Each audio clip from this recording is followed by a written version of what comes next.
नमस्कार, मैं रवीश कुमार। हमारे नए चैनल ओपन टॉक न्यूज पर आपका बहुत बहुत स्वागत है।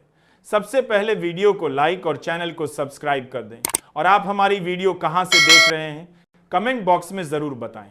चलिए वीडियो शुरू करते हैं। चोरी को लेकर कांग्रेस सांसद राहुल गांधी के खुलासों ने बीजेपी और चुनाव आयोग को कटघरे में खड़ा कर दिया है। चुनाव आयोग की तरफ से तो खुद को बचाने की कोशिश की ही जा रही है, लेकिन जिस तरह बीजेपी नेता उसके बचाव में उतरे हैं उसके बाद कई तरह के सवाल और खड़े हो गए हैं। और अब इस पर एनसीपी प्रमुख शरद पवार ने भी बीजेपी और चुनाव आयोग को घेरा है। राहुल गांधी वोट चोरी का मुद्दा जन जन तक पहुंचा रहे हैं, खासकर बिहार चुनाव से पहले मुद्दे को जोरों से उठा रहे हैं और उनकी यह कोशिश कामयाब भी हो रही है और हर किसी की जुबान पर अब वोट चोरी का मुद्दा छाया हुआ है। राहुल ने अब एक बार फिर वोट चोरी को लेकर चुनाव आयोग पर निशाना साधा। उन्होंने अपने सोशल मीडिया हैंडल पर लंबा चौड़ा पोस्ट किया।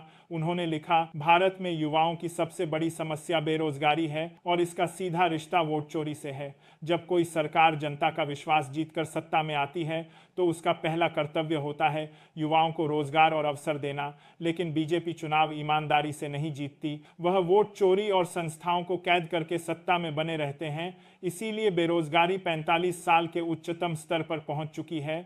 इसीलिए हर परीक्षा पेपर लीक और हर भर्ती भ्रष्टाचार की कहानियों से जुड़ी रहती है। देश का युवा मेहनत करता है, सपने देखता है और अपने भविष्य के लिए संघर्ष करता है, लेकिन मोदी जी सिर्फ अपनी पीआर, सेलिब्रिटीज से अपना गुणगान करवाने और अरबपतियों के मुनाफे में व्यस्त। युवाओं की उम्मीदों को तोड़ना और उन्हें हताश करना इस सरकार की पहचान बन चुकी है।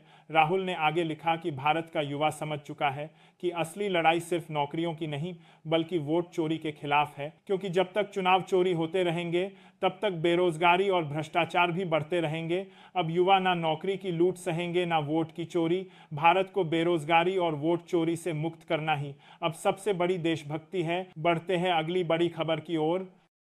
संजय राउत ने बीजेपी पर तीखा हमला बोला। शिवसेना सांसद संजय राउत ने बीजेपी पर निशाना साधते हुए कहा कि बीजेपी उपराष्ट्रपति बदल सकती है लेकिन अपना राष्ट्रीय अध्यक्ष नहीं चुन पा रही। राउत ने तंज कसा कि केंद्र की सत्ता पर काबिज पार्टी देश चला रही है लेकिन संगठन के भीतर ही सहमति नहीं बना पा रही है। उन्होंने कहा कि यह स्थिति दिखाती है कि बीजेपी नेतृत्व संकट से गुजर रही है। राउत के इस बयान से राजनीतिक हलकों में बहस तेज हो गई है और विपक्ष ने इसे भाजपा की आंतरिक कमजोरियों से जोड़कर देखा है। इस पूरी रिपोर्ट पर आपकी क्या राय है? जो भी राय हो कमेंट बॉक्स में जरूर बताएं और फिलहाल मुझे दीजिए इजाजत। नमस्कार।